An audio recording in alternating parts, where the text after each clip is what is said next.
Hi guys! So, for today's video, mag-unboxing tayo ng in-order ko sa TikTok shop. So, nag-12-12 kahapon, diba? So, eto, nakuha ko siya 195. Meron kasi ako nakita, 249 siya, yung sapatos na to.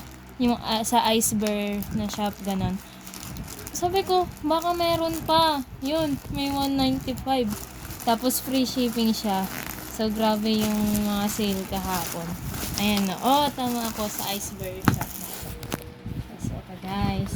So, itong in-order ko, size 9 to, 39. Asan yung, kinabahan ako dun ah.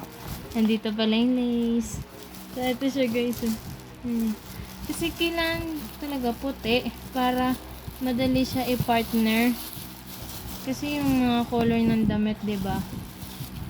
Necessity yung gantong kulay. Oh! So, ayan. Ayan siya. Ang ganda din ng quality niya. Ayan.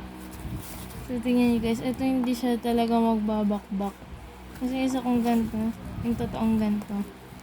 Magbabakbak. Ito, natatanggal talaga to guys. Kasi, lilinisin mo yan eh. Siyempre, paglalabhan. So, guys, grabe yung expectation ko.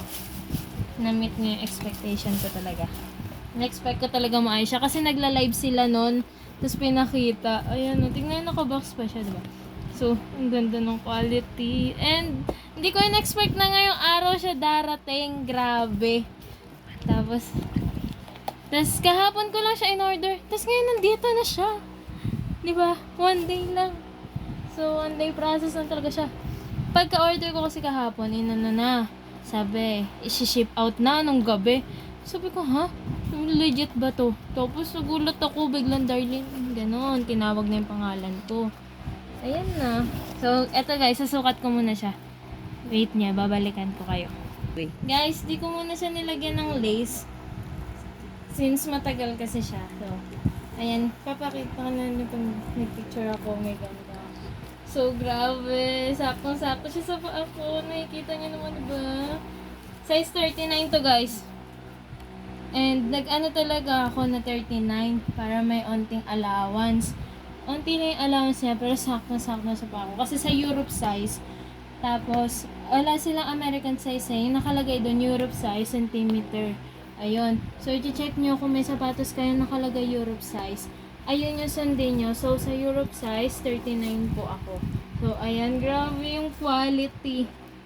And, affordable and worth it naman yung in-order ko sa TikTok shop. So, sa Iceberg ko siya na-order. Ayan.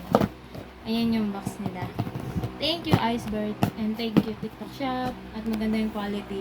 And yun lang. Abangan naman natin yung in-order namin ni Mama na sapatos nila. So, yun. God bless everyone. Thanks for watching. Bye!